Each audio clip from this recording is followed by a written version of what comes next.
Good afternoon, everyone. I'm very excited to welcome you to this presentation of What Matters to Me and Why, with Dan J. speaking about his passion, inspiring where art and science meet.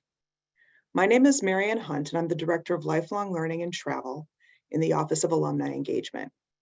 What Matters to Me and Why is a series of virtual presentations followed by discussion that goes beyond the great research we've heard about and gives our community a chance to get to know how our faculty came to their topics in their own words and what inspires and is important to them. We started this series last spring and brought it back because we saw the value of continuing much of our virtual programming, our programming that can reach our alumni wherever they happen to be in the world. This is the first of 3 presentations that are taking place between now and the holidays. Before I introduce Professor Dan J., I'd like to go over just a couple of housekeeping items. You'll notice that your audio and video has been turned off to eliminate any distraction and disruption from background noise. We'll have an audience Q&A session after the presentation, and if you'd like to ask a question, please do so using the Q&A function on the lower right portion of your screen. You'll also notice that closed captioning is on. If you'd like to turn this feature off, click Live Transcript at the bottom of your screen and click on Hide Subtitles. If you enjoy this presentation, and I'm sure you will, please check out the Tufts Alumni YouTube channel for recordings of past faculty webinars and alumni presentations. My colleague Amy will post the link to that channel in the chat box now. Lastly, I'd like to call attention to our community values. Our goal is to create an environment where everyone feels welcome to ask questions and participate in respectful conversation. Amy is going to post those values now. Thanks, Amy. Now I'm very pleased to introduce Professor Daniel J., Dean of the Graduate School of Biomedical Sciences, Professor of Developmental Molecular and Chemical Biology, and Adjunct Professor of Drawing and Painting at the School of the Museum of Fine Arts, Boston. Dan earned his PhD in biochemistry and molecular biology, was a junior fellow in the Harvard Society of Fellows, and a John L. Loeb Associate Professor of Natural Sciences, all at Harvard University.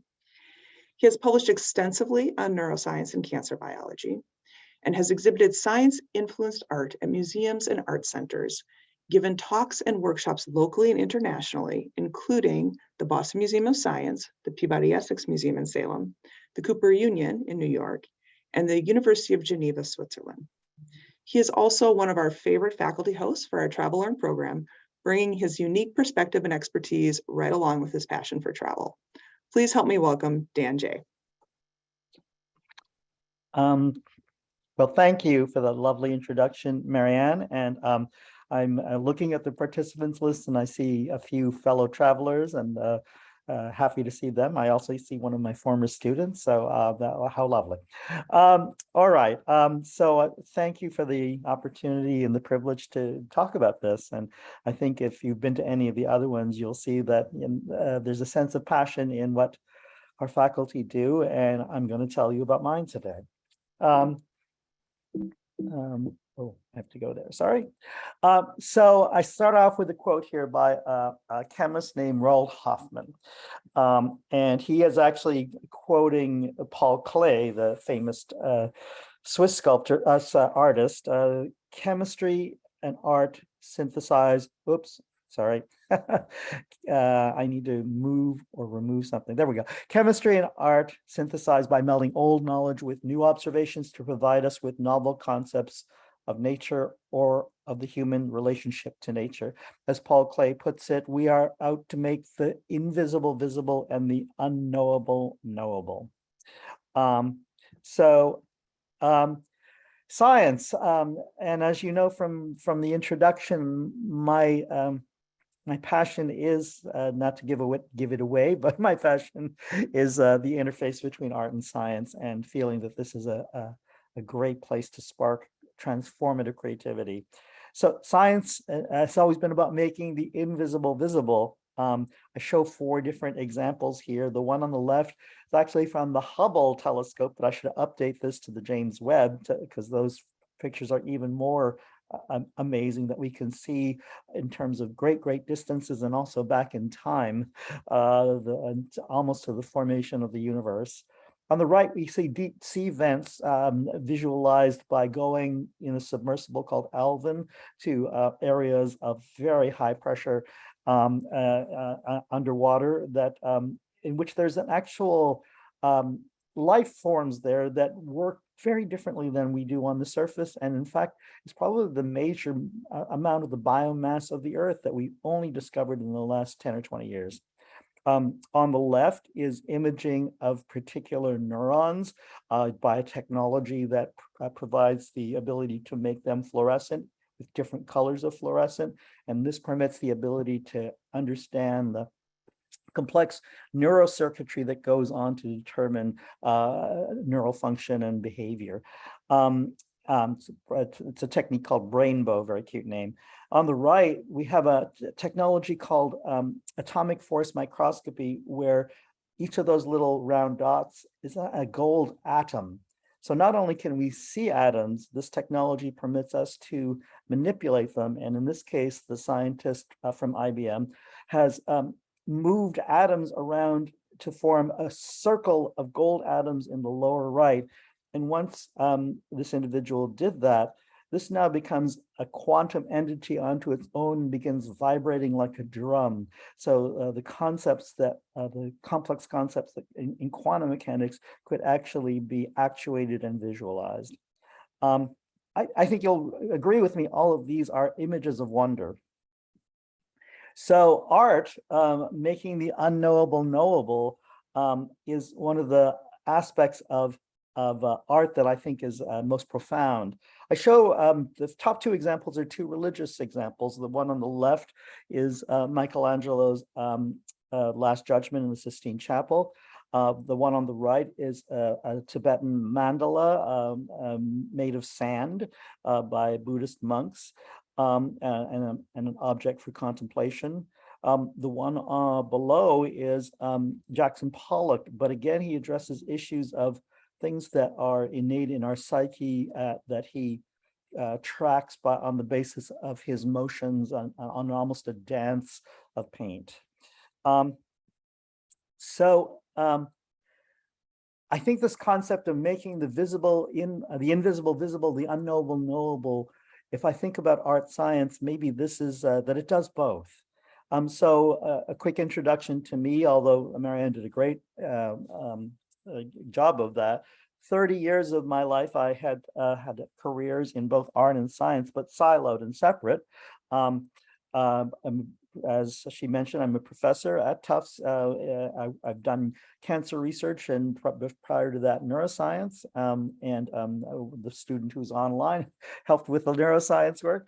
I'm primarily known for this technology that used light to as a tool to destroy proteins in living cells. Proteins are kind of the machines of how cells function. And by doing that, it permitted a means by which we could understand how that protein functioned in the cell to begin to address the complexity of how life works. Our lab has made contributions to neuroscience and cancer biology. I'm most proud of mentoring about 50 scientists to research careers, and I'm currently dean, as Marianne pointed out, of our graduate school of biomedical sciences. I view it as a position of service and paying it forward, as opposed to one of power. Believe me, I have no power. All right, so 30 years of, and here's some examples of art that were done over those periods of time. Can you see my my arrow as I do that? Yeah, okay, good. So these are our early works from the 1980s that were shown at Harvard when I was there.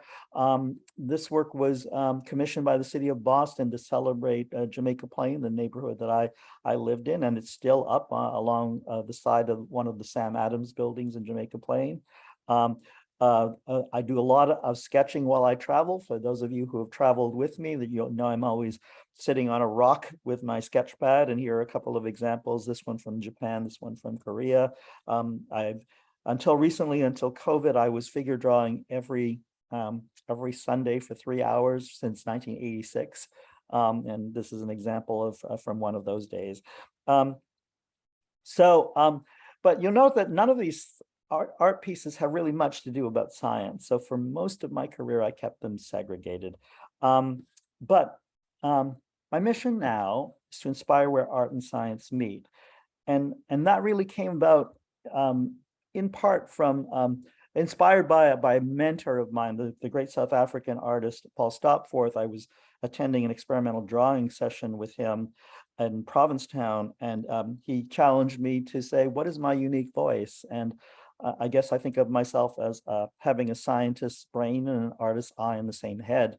And so from that point on, a lot of my work has been dedicated toward this mission, thinking that I have a unique set of tools to provide this. And I'm particularly like to do that with trying to inspire young people, particularly from underserved communities. But the idea is to make it, to spark their imaginations. So combining art and science, it's something that is actually a little antithetical to the way we function, but I believe now is the time to do this. First and foremost, we have many unsolved problems facing our planet, and I think that there is great need for transformative creativity. At interfaces, small or large, there's always rich ore to be mined. And one of the examples I give is the Ken Perlin.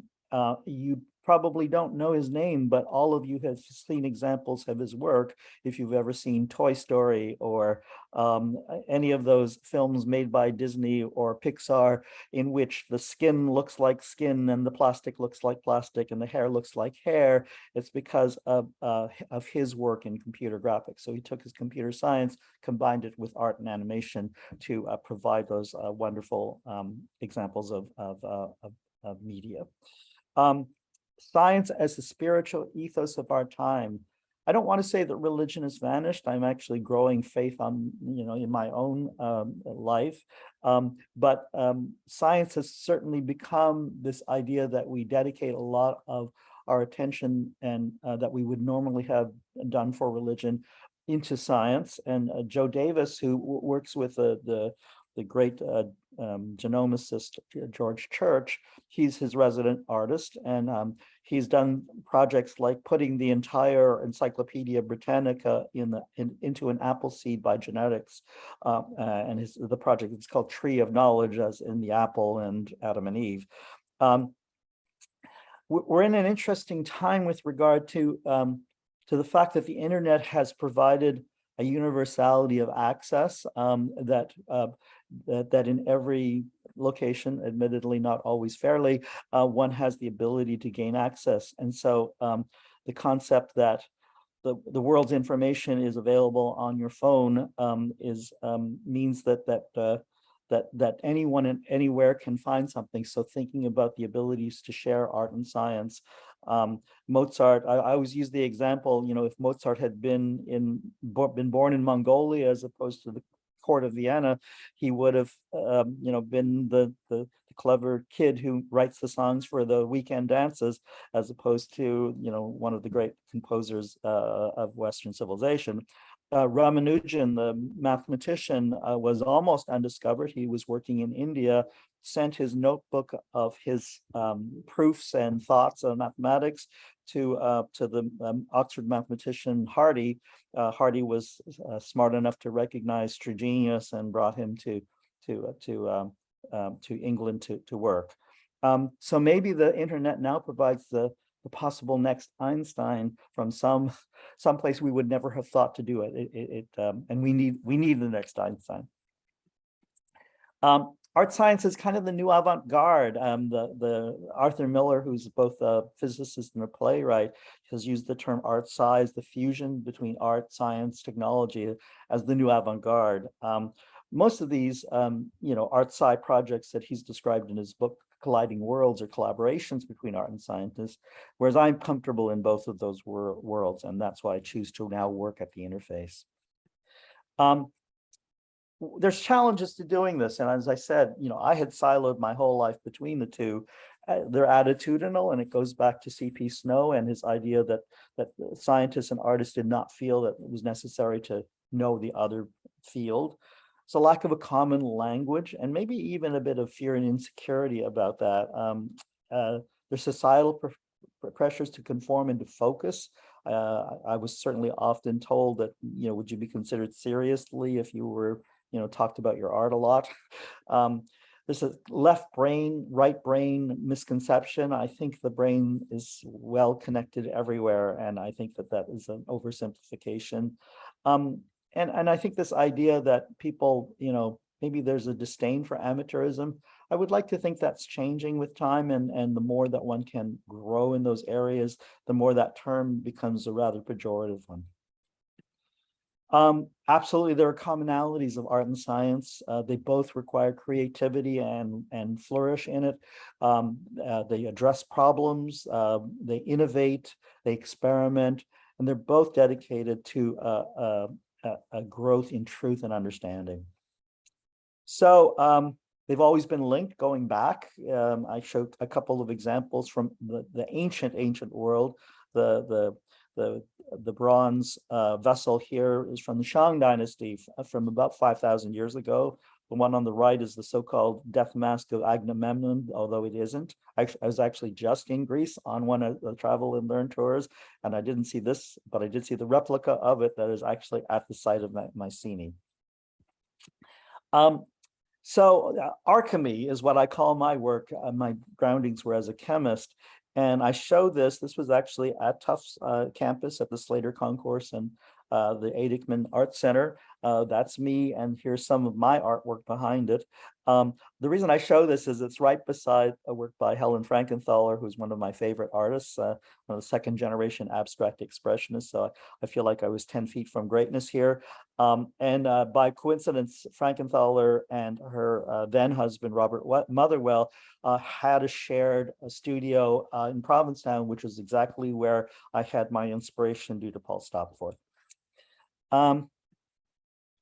So I'm going to give you a few examples of work that I do at this interface, and it's what I would say my art practice is using scientific materials to make art about what inspired me in science at different ages of my life. But then more recently, given the world that we face, some issues of social justice. And so I will give a few examples from that, and to give you a sense of it, because not everyone necessarily can sort of relate to this idea of what art science would be. So thinking about me, I mean, obviously, the reason I do this inspiration in science is that I think all artwork is autobiographical. And for me, delving with how I felt about science in my early childhood and student life, thinking about a deep understanding of the nature of matter, and my studies in chemistry over the years is probably something that I have an advantage over other artists who don't appreciate the chemistry of their material. And thinking artistically, probably influenced as much by abstract expressionists as anyone else. And I list Frankenthaler here amongst those artists. So as I said, thrilled to have shown so close to a great work of hers. So the first example I'll give you is something that was entitled Supercool Art. This was so this was started at that experimental drawing workshop in Provincetown, and I should say that while Paul certainly pushed me toward this direction, clearly the fact that I was bringing 4 liters of liquid nitrogen to a drawing workshop was suggesting I was already playing with some of these ideas. So the idea was to use the chemical properties of material as it is in a super cold environment, -200 degrees, to make new marks on canvas or on paper. And it's one of the things that artists share whenever you look at a work by someone else. The first thing that comes to your mind is, how did they do that? And so that was one of the nice things about this, is that by doing this, I could make marks that most scientists would say, I have no idea how you got there. And of course, combining the scientist's mind and artist's eye, which I started with. So this idea of supercooling and rapidly warming is an interesting thing, because as a liquid medium like paint will freeze, and within those frozen droplets is liquid nitrogen, which becomes nitrogen gas, and when that warms up, that explodes. And so you get these incredible patterns that come out of this. Yeah, I don't think there's anything here. Most of you know what liquid nitrogen is.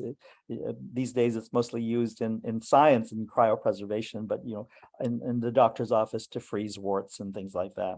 Also, some of the giant supercomputers use liquid nitrogen as their to cool the excess heat that comes from the electronics. So I'll give you a quick little video here of the making of the very first cryo art piece. Oops, sorry.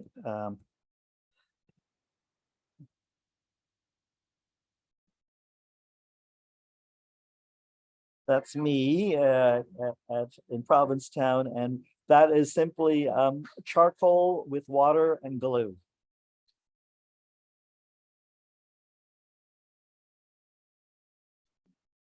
You can see my amazed fellow artist saying, "What the heck is he doing?" Okay, that's the final piece, and it was I did not do anything else with it because I love the pattern of it. It's actually hanging in my bedroom. So that's one of the pieces of that whole group that I chose to keep as opposed to sell.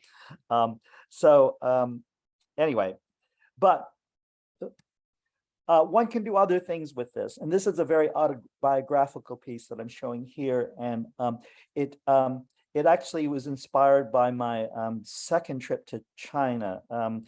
During a time in visiting Shanghai at a time which China was very rapidly changing to become this economic superpower that it's now become. What you see here is vermilion paint. Vermilion is a royal imperial color used for symbols and seals, for imperial seals. And the yellow figures are, you'll notice two things. One, there's a big head here with tears crying, and then there's these figures falling in space, and they're trying to grasp at pieces of gold. This is has gold leaf. You'll also notice writing on these things, and these are Chinese writing. They're actually my own calligraphies. I did not learn how to write Chinese as a child. I rejected my culture. My stepson, many years later, gave me a book so that I could learn to write Chinese. So if, as a non-Chinese reader, you'll just see Chinese writing. If you're a Chinese person, you'll see that this is children's words repeated over and over again, written by an adult. So there's a level of depth to this about my own dealings with my Chinese culture and what's happening to China. This is, of course, now almost 10 years ago, so it's prior to more recent events. It's called "I Wept for Both My People's Shame," and it comes from a poem that I wrote flying from Xian, from Shanghai to Xian, 1992. I've soared above the Shanxi mountains as only eagles can, combing their soft green velvet with brush and pen. And then the last line of that poem was that ancestral name could be so cheaply bought, and I wept for both my people's shame. So anyway, so aside from the science of it, there's also a very strongly autobiographical aspect. The next series is about the periodic table, and I actually don't have my wallet on me. Normally I carry it. The periodic table, all of you have seen it from either your high school chemistry class or wherever, is for me one of the great Rosetta Stones of science. And at a very early age, I learned about the periodic table and thought that this means that the fact that the elements can be ordered in terms of their structures and their chemical properties into a pattern, as you go down each of these columns, the properties are the same, but they change slightly depending on the size of the atom. Then that means that there are underlying rules to nature and that we could understand them. And so since the age of 12, I've carried a tattered copy of the periodic table in my wallet, and changing from one wallet to the next. At one time, I used that periodic table riding the subways and working on chemical equations, but since then it's simply been a talisman for me over the years, and my love of chemistry.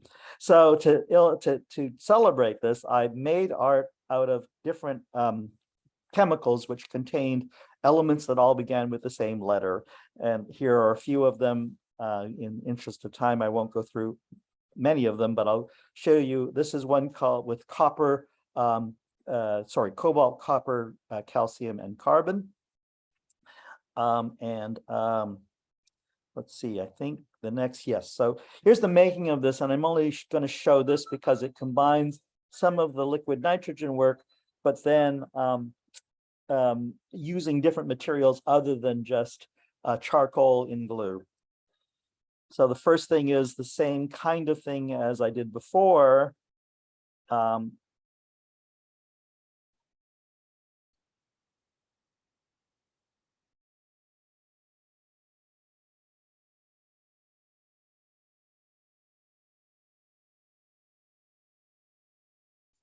This is me drawing the, there's a little clay sculpture over there that with my friend and colleague pouring liquid nitrogen into this. And it changes the frictional surface of the paper. But I think the thing that probably did most was the extra energy and dynamism from the fear of losing my right hand.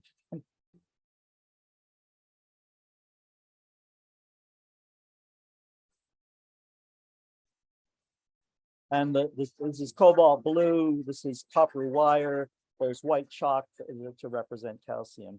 So anyway, this one is very autobiographical, and it's a little bit hard to see, but it's boron, barium, beryllium, bismuth, and bromine. And so you might be able to just trace here something that looks like a stomach and intestines, etc. And most of this is done, drawn with the barium malted, the milkshake that you drink when you had x-rays of your stomach. When I was 16, I had a duodenal ulcer. And so this is autobiographical of that. Within the duodenal area of this intestine are broken pieces of borosilicate glass. There's the bismuth is pepto-bismol. The bromine is actually, it's brominated, what is it? It's some brominated dye that was used in making Mountain Dew. So anyway, the idea that one can bring both the science of this, but also the autobiographical aspects is so I show that work. And this one is the S elements, silicon, sulfur, and antimony and tin. And these are, it's meant to evoke the sea. So there's waves of tin and antimony solder. There's sand and glass beads. And these yellow and green things are pure sulfur or copper sulfate embedded in resin, but they're cut out into these shapes that look like sea plants. And then the pink is the pink fiberglass that you will probably have in your attic as insulation. But this was a nice work, but in addition to that, it was the basis of a workshop that I did. 2019 was the 150th anniversary of the periodic table. So I was invited to show some of these works, including this one, at the Peabody Essex Museum, one of my favorite museums. But more importantly, to do a workshop for young people where I brought these elements and we made a very large work all together, which you see on the right. These works were then shown for the 150th celebration that we did at Tufts, and so that's shown in the right here. All right. Iron and magnetic fields. You know, Einstein, when he was age 6, received a compass and was fascinated by the fact that the needle always pointed north. He wondered what was the invisible force that produced this. Of course, his idea of thinking about invisible forces and how those things occurred in nature eventually led to an understanding of gravity that changed the way we think about the universe. So I decided to make artwork with magnetic fields using iron filings, rust, steel, wool, steel shavings, etc., and using magnets and using these materials to reveal the field lines as they project into all three dimensions. This is some of the science about it. Iron, iron, and why is iron magnetic? I gave a nice workshop at the Boston Arts Academy to students from underserved communities about thinking about iron as a material and why it's magnetic and the chemistry of it. But then we all made art together with it. This is the real inspiration. Many of you remember this from childhood, this silly little, dime store item in which you could use a magnet to make Woolly Willy have a beard or hair or whatever you so chose. So here's an example of this work. It has magnets underneath, and you can see that these iron filings have sort of capture the fields of it. There's also found rust. I used to walk on my way to the train stop and find basically these are probably old muffler parts that have fallen off of cars, but I used to pick up ones with interesting shapes, etc. This is the workshop that I did with Boston Arts Academy, and you can see this.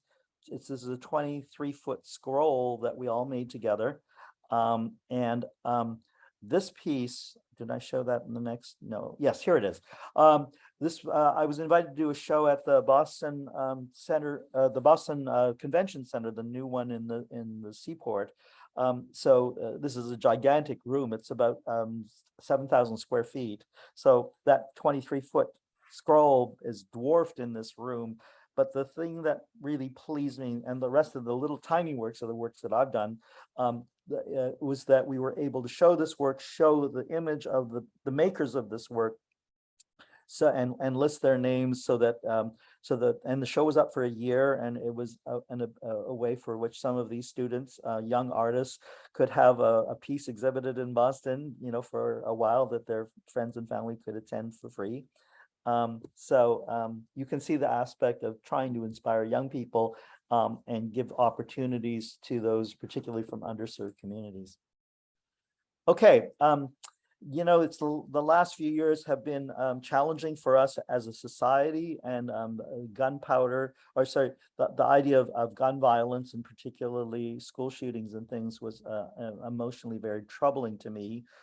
So I decided to do a project using carbon, sulfur, and potassium nitrate, which are the three components of gunpowder. When mixed together, it's explosive. And when separated, it's a black, a yellow, and a white pigment. So the project was to make art. The first part of the gunpowder project was to make art of representational drawings of gun violence. The ones on the left happen to be from the great Spanish artist Francisco Goya. There was a show at the MFA, and so I sketched from his original, from his engravings, and then covering that with this Jackson Pollock-like drips of these three pigments, so that it's very difficult to see. It does two things. It forces the viewer to sort of look to see what's underneath.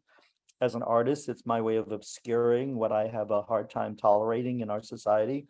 Actually, I just had dinner with the person who bought this work last night. So I didn't know what happened to it, but it's going from his office to his new home. Here's another one, and this one's called In Memoriam. And this one relates to mass shootings. It was done in tribute is the wrong word, in memoriam to Sandy Hook, and how tragic that was. What you can see here is these are the same elements that were used in the last one, but now I have taken those three, carbon, sulfur, and potassium nitrate, and used crystalline forms of it. I crystallized the sulfur myself. This potassium nitrate came as a crystal, and then crystalline carbon is industrialized diamond. So these are diamonds. You can see that there's a childlike rubric here of spelling out the words Columbine, Aurora, and Sandy Hook. And this work was done about 2017, I think. And I remember and Sandy Hook, which was the most recent of these three tragedies, occurred in 2012. And so what you'll notice here are some red things, little strips with writing on it that's too small to read. They almost kind of look like fortune cookies. But they are the name and the date, the name of a school and the date in which there was a mass shooting. And that was between between Sandy Hook in 2012 and when this work was done in 2017. Anyway, there are 139 of them, and they're purposefully made in red. And the real tragedy here is since then that number has that number's tripled. So it's a societal problem that we're not doing very well with. All right. So remember the outreach thing. I was able to show these works at the Ontario Science Centre, which was my childhood science museum. And I remember being 12 years old and going to seeing things like what's behind me there. And it was a sense of wonder and awe that came from that. And so to be invited to show my own work now at the place that inspired me was wonderfully a delight. But I'm showing this image here because this is a teacher and some of his students who are all Tamil refugees who drove 400 miles to see this show. And so one, I had to have a picture with them together, but two, kudos to this gentleman here for what he is doing, and kudos for all these students who made the effort on a weekend to do this, and hopefully one of them becomes the next, artist scientist of their generation. All right, a last piece that series that I've been working on most recently. And that is after 3 years of working entirely in depressing black and white, I had to burst out into color. And so this is called Micrographia. It's a tribute to the book by Robert Hooke that first coined the term cell. It was written in 1668 and showed illustrations of his images that he observed off that new instrument, the microscope. After that time, histologists and pathologists developed a bunch of chemical stains, like biological stains that colored DNA or protein, et cetera. And these were used in conjunction with the microscope to be able to understand form and function and cellular structures. This technology has been entirely replaced in this generation. So no one uses these. My lab, every other lab I know, has bottles of these different incredibly beautifully colored materials that sit on the shelf. And so these are using those various stains, but making art of them. And here's two different examples on canvas. This one just sold last weekend. But it takes advantage of an understanding of what these chemicals are, how soluble they are, what they're soluble in, how they respond to acid or base. That's that. So I think I'm beginning to run out of time. So going forward, wanting to continue to make and show good work, organize and communicate. And I do a lot of work to increase awareness through colleges and art schools. I list a bunch of artist scientists that I know. I mentioned Raoul Hoffman, Nobel Prize winning chemist and also a poet. Arthur Miller, I talked about his work, a physicist and playwright. Suzanne Anker is the director of BioArt, where she uses biological materials in New York and has, I think, 60,000 square feet at the School of Visual Arts in New York. Julian Vos-André is a quantum sculptor, he makes giant sculptures that if you look at them one way, they look like a figure in lotus position. If you look at them straight on, they disappear. And Phil Ross is an entrepreneur who started as a sculptor who worked with fungus, with mycelial networks, and has since become an entrepreneur by using the same material to make leather for furniture or shoes, etc., and has just received $250 million for his startup company to manufacture such things. So here an example of people, but the reason I mentioned them and others, I'm working on a symposium to develop an art science institute, because it's my belief that if we bring thought leaders together, we can spark transformative creativity. I've been fortunate to be sponsored by the borough's Welcome Fund to do this, and it will be held in September of next year. And the 5 I've mentioned plus 25 others have accepted the invitation. So I'm working hard to piecing that together and seeing what we can do, how we can deal with the challenges and sustainability of it. So that's what I'm working on in the next few years. Why am I doing this? To inspire young artists and scientists. It is who I am. It's my unique combination of gifts and passions. I love to see what comes out of this. And so, I give an example that's what Christo and Jean-Claude would do with their artwork. I do believe there's a deeper societal impact as we move away from extreme specialization, and the importance of working at the interface and doing so with humility and with the ability and teachability. And I think only good things can happen with that. You know, my science has actually affected my art clearly. Art has also affected my science and the power of visualization. And the idea that I came up with that tool, that laser inactivation tool, is probably because I sense things in a very visual way. So could you think about it? Could you be a conduit, a bridge? Could you inspire others? What extraordinary work might flow from this? And I'll close with 2 quotes. One is the first, Ken Perlin, who I mentioned before, the computer graphics and Toy Story. Einstein was an artist. The entire universe just happened to be matched the one inside his head. And then Einstein's own quote, the best scientists are also artists. So I'll stop there and open it up for questions. And thank you so much for attending and for your attention. I'm going to get off of the share, right? Stop share. Yep, sure. Thanks, Dan. That right now. Yep. Yeah, thank you. Thank you so much for that. And that was great to see your art. I've seen your art from the trips, but I haven't seen the other art. So that was really those are my holiday sketches. Yeah, no, that was definitely a treat for me. People can put questions into the Q&A now if they'd like. You kind of ended on my first question, which was how your art has impacted your scientific research. So I'd like to give you an opportunity to expand on that, but I also thought about your poetry and if that has had any impact on your scientific writing. Oh, that's an interesting thing. When I teach grant writing, I always emphasize writing succinctly, clearly, and impactfully, and I do think that comes from some poetry. And I was very moved to write that for my own cultural reasons. And I used to write poetry when I was young, but it's not something I've really kept up. Thinking about art visualization, so I remember being at the time I came up with that. I think I have an ability to imagine myself inside of a cell, seeing everything happening around me. All the different chemicals, but also the proteins and their assemblies, and it probably was what permitted me to think that this technology could work.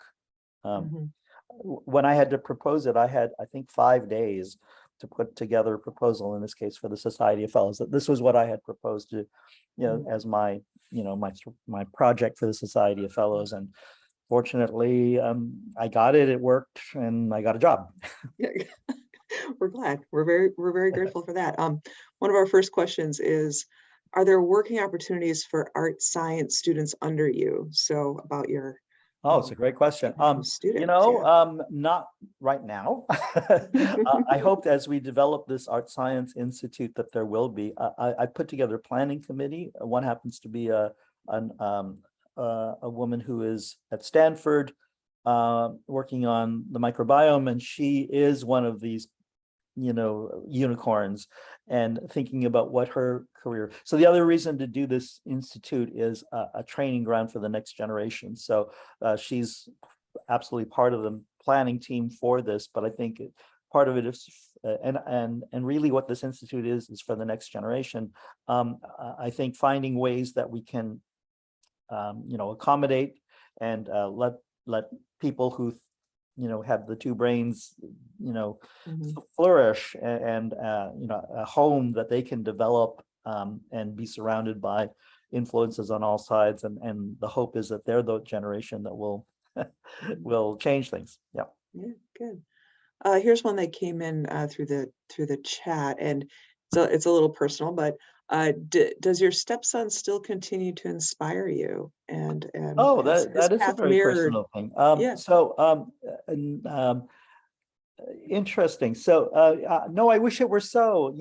I actually got divorced a few years ago, and while he's not angry, he's sad that that's the case. I did just get a photo of him and his own son, so that was lovely. For sure. But yeah, and he's still in Busan, South Korea, and I will visit anytime I'm Mhm. permitted. Oh, nice, nice. Thank you for sharing that. Yeah. Um, is the location for the Art Science Institute already finalized? So more plans on that. Oh, no, no. So in fact, the symposium is kind of the first attempt to think about it. And if you can imagine that while this is a great idea, and I think about Black Mountain College or the Bauhaus or other places, they were wonderful inspirations for the time, but they all ended for a variety of reasons. And thinking about what those challenges are and how do you sustain it is part of what this is about. Mhm. I think and we don't know. So I'm trying to keep very open-minded about it and bringing, as I said, these people together with the idea that it's not about talking about your own work. It's about how do we think about this? So a symposium by the true ancient Greek definition of symposium as opposed to Mhm. slide Mhm. deck. Yep. Here's one from Juliana. Would you be leading any seminars or hands-on workshops in the Boston area soon? That's a good question. I do a course at the SMFA on how the brain perceives art, which is mostly visual neuroscience coupled with art history, coupled with the studio. So there is a studio aspect of it. I'm not doing it this year, but probably next fall. Mhm. Right, right. Another one about how do you sell your artwork? That's a How do you great how do you question. have time? No, yeah, and it's a very good question because I Yeah. think, obviously I have a day job, Mhm. and marketing is its own job, even for artists who are practicing artists. I think, for me, making is far more important than the marketing end of it. I think I have a website. Actually, I have a new studio actually that's 3 blocks from where I live. Mhm. And so there's a sale. Mhm. uh, I decided to have a 50% off everything on the website sale to celebrate the new studio. So my website is Dan J Art, all one word, 9 letters, .com if anybody wants to look at things. So I've sold a bunch of things on the website. I've sold whenever I have a show exhibition, people Mhm. do ask to buy. I've had studio visits, Mhm. so they're all avenues. But it's a great question. I actually, yeah, depend upon my colleagues at SMFA who have much more experience about this, and I asked them. So I'm still at the learning curve Mhm. on that. And I sell enough to to travel and to buy art supplies and to Mhm. do the kind and to do any of these workshops. So I'll do these for free, for young people Yeah, particularly. that's great. That's great. And actually, I just want to assure the audience that we did not plant that question. That was a Hmm. completely organic question. Um, so here's one actually from one of our very savvy past travelers, are very informed. Says, are you aware of any other movements have science and other disciplines or areas of activity interact and enrich each other? She's thinking in particular about the history and the ability to explore the myths which infect our current discourse. One example would be the word Philistine, which means an uncultured person. Yet, in fact, the Philistines were a relatively cultured group and got a bad They were indeed. reputation. They were, I know. I was a um, classics major myself, so pretty aware of that one too. But go ahead. Um, I actually, I am talking about art broadly, not just visual art, but although that's clearly my specialty. So at the symposium, as I said, we have a sculptor, we have writers, we have playwrights, we have Do we have any musicians? Oh yeah, we have one musician. So there's one of the youngest people attending is he's both a published astrophysicist and a competition winning concert pianist. He's 20 years old. So so I think all of those, we've always looked at the tie between, mathematics and music, for example, and but I think all of these things feed each other in ways that I think we all have a sense that it's helpful, but maybe not a defined way. And maybe that's something that such an institute investigates at a deeper level. I think the very first person I invited was Roald Hoffman, who fortunately is an acquaintance at now. And he made precisely the right statement, is that these people don't talk to each other. And if you can lower the barriers for, teachability and humility, if everyone comes to the table thinking the other side isn't important, it's not going to go anywhere. So, and this is a challenge. It really, I think the phrase he used was, scientists don't respect artists, and artists don't know how to collaborate. He's a very succinct gentleman, poet, Yeah. Interesting, because while you were talking, I was thinking about how we can do better at younger ages, when children are developing their creativity and how that can be encouraged. And then as we become adults, we become a bit intimidated, I think, either talking about science or talking about, for instance, art, depending on what places you went into. And this, you've used the word humility a few times, which I think is great. I love that word, and in this context. But there's also humility with like lack of fear, I think, in stepping outside of your right, like how we can be sincerely, genuinely engaged with another discipline. Yeah, so here's a good example of that's actually not art and science, but science and science, and that was the Manhattan Project, due to the the necessity of coming up with the bomb and the fear of losing the war and all that. I think the ability of engineers and physicists and chemists to work together toward a common goal, and Richard Feynman, who was a young man at the Manhattan Project, sort of writes about that every person would say it. And as a young man viewing this, he said, well, that person is just going to dominate, etc. But they were able to share their ideas and then together collectively come up with the best. Can we bring, can we get artists and scientists to come together and bring that level of, necessity and openness? But I like the other thing you said there, Marianne, is that there also has to be an ability to speak fearlessly. That there's no such thing as a bad idea or a dumb idea, and not to be judged. To go into those interactions with to bring one's best self without judgment.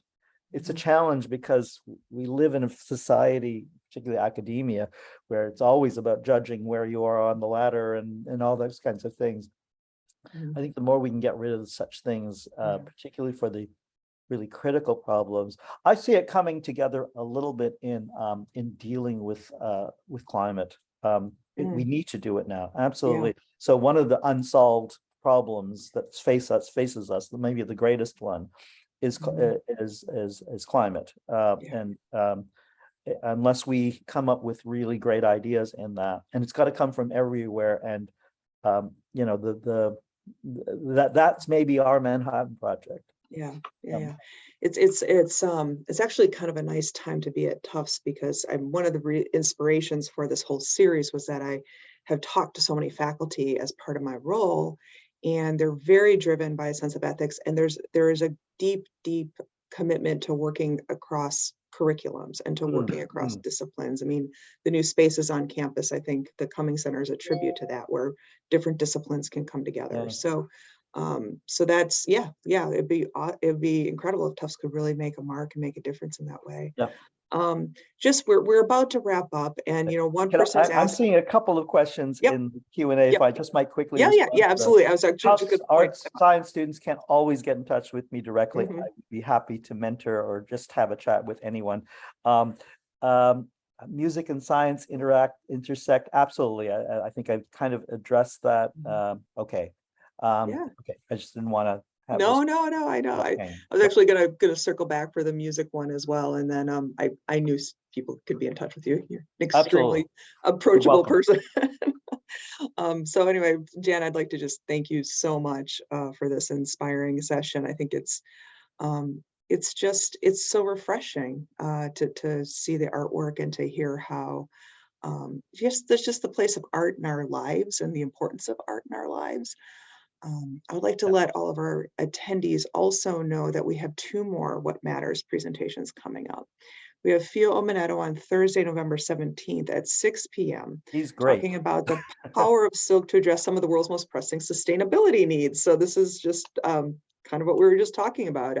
He's doing amazing things in his silk lab, and I encourage everyone to come hear about that.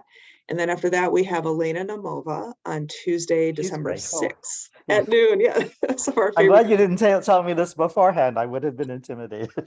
Oh, no. So she is speaking about something that she's become very passionate about, especially as we're dealing with the pandemic, and that is how do we tell the truth with scientific data? Amy's going to post the links to both of those registrations in the chat. I'm going to try to keep the webinar open just a little bit longer so people can click on those links so they have time. We don't rush them through. But additionally, we also have something for people, for those of you who are near to campus might be interested in, the people who attended this event might be interested to know that the Tufts Lawyers Association on November 15th is hosting an event called the Cutting Edge of Law, Biotech and Life Sciences. And we also have a link for that Amy can put into the chat as well. And like I said, I wanted to give people just a couple seconds there so they could save those links if they want. We've recorded this. We'll eventually get it onto our YouTube page so you can recommend it to others. And you can check out some of the other great ones we've had. And with that, I'd like to thank Dan again for his time. He's always a pleasure to work with and have around. And thanks to all of our attendees for joining us. Hope you have a really wonderful weekend. And we hope that you can join us at another program soon in the future. All right, everyone. Thank you. Bye-bye. Well, bye.